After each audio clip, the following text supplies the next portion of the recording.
After more than 3 decades behind bars, the Menendez brothers, once vilified as cold-blooded killers, are now standing before the parole board in a moment that could rewrite one of America's most infamous true crime sagas. What was once seen as a straightforward case of greed and murder has since unraveled into a labyrinth of abuse, cover-ups, and judicial missteps. And now, with new evidence and shifting public opinion, the question is no longer what they did, but whether justice itself got it wrong. In 1989, Lyle, 28, and Eric Menendez, 18, of Beverly Hills, California, fatally shot their parents, Jose, Pancho, and Mary, Kitty, Menendez, inside their opulent home. The boys claimed years of sexual abuse, articulating a traumatized psychological survival narrative. Lyle, third degree; Eric, dark shadows and panic. At the time, this was headline gold. The brutal killings were sensationalized as a paradise gone horrifying and cast the brothers either as cold-blooded killers or scared children who fought back. 2 trials followed. The first ended in mistrial after revealing graphic abuse testimonies and giggling teenage behavior. The second saw the brothers found guilty of first-degree murder. Though the jury believed the abuse, California law didn't allow victim of crime defense for premeditated murder. Both were sentenced to 2 concurrent life terms without the possibility of parole. For decades, the Menendez brothers languished in maximum security prisons. They maintained their claims of abuse and emotional torment behind the stately walls. But outside, public interest faded. Tabloid sensationalism gave way to prisoner profiles. Support communities fizzled. Only true crime aficionados remembered their names. Over the years, journalists, legal teams, and investigators uncovered portrayals that differ from the public memory. Behind closed ambulatory recordings, medical staff noted unusual behavior in early interviews. Eric appeared detached, while alternated between tears and blank stare. Analysts argue these reveal emotional dissociation, not psychopathy.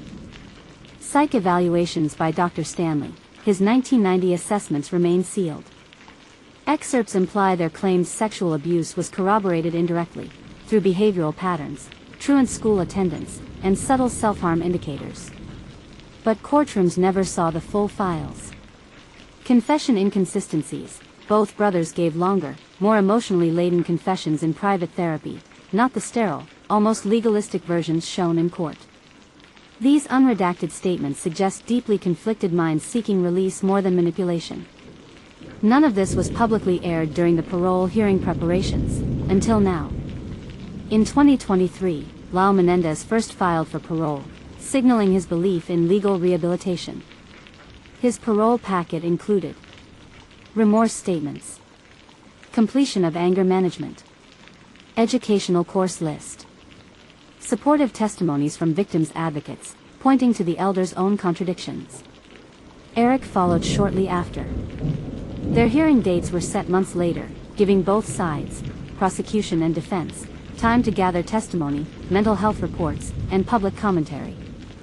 Psych experts are being asked to assess trauma recovery, recidivism risk, and whether their abusive past still justifies continued confinement. These evaluations are pivotal in the parole board's recommendation. Victim impact statements have poured in, not just from surviving relatives, cousins, family friends, but also from former psychiatrists who served as expert witnesses. Some reaffirm the brothers showed zero remorse, others say they've matured entirely behind bars. District Attorney's Office formally objects, citing the brutal nature of the crime and the need for justice and community safety. They argue the brothers were never publicly contrite at trial, a consistency that still matters. The hidden secrets of the hearing behind the curtain. Shadow files released to the press. After initial hearings, sealed files began leaking to journalists. Lyle's heart-wrenching 1991 therapy transcript, where he sobs about wanting to take his parents' death away from their victims. Eric's detailed log of nightly abuse, held as the brothers' emotional release. Therapists caution it is not entirely reliable, but consistent in tone, the kind of deeply personal writing not found in courtroom narratives. These files reveal PTSD symptoms that weren't fully explored at trial. Prosecutor's internal memo leak. A leak from the DA's office revealed a memo: "We should expect public sympathy as they age." A full rehabilitation argument helps with optics, but this is risky. That line, unofficial, exposed an internal debate between tough-on-crime politics and human rehabilitation narratives. For the public, it was a jarring reminder that political narratives often override healing. Analysis, the larger picture. From a professional standpoint, this parole hearing illuminates key legal and societal challenges. Trauma versus responsibility.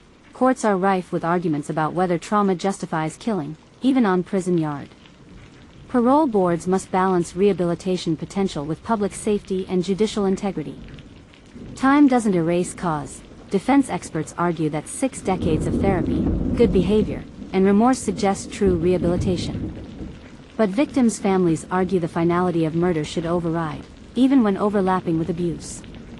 Legal thresholds matter. In some states, death followed by plea for mercy may get a life sentence with parole eligibility. California's law, restricting victim of abuse plea for premeditated crimes, set up this decades-long standoff.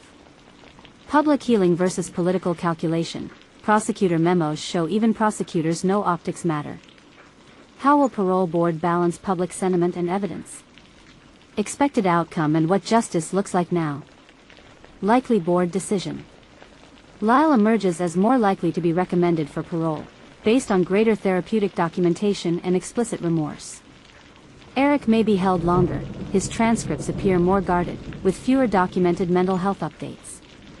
If parole is granted, they may gain supervised release in 2-3 years. Conditions likely include mandatory therapy, ban on profiting from the crime, and restrained media presence. If parole is denied, they must wait another 5 years to reapply.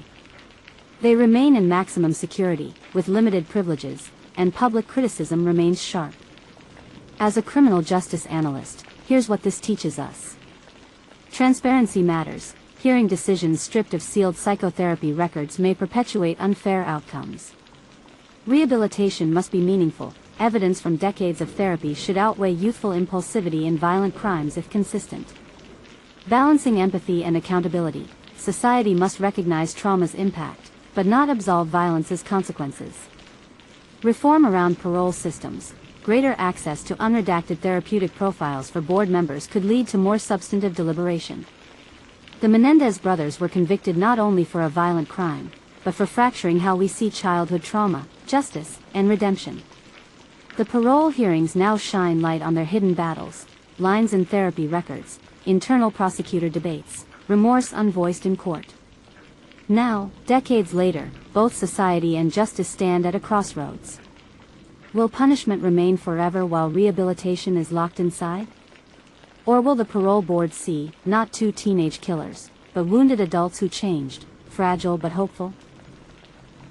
Regardless of the board's decision, this moment forces us to ask, can the justice system evolve beyond retribution to redemption when presented with true evidence of change?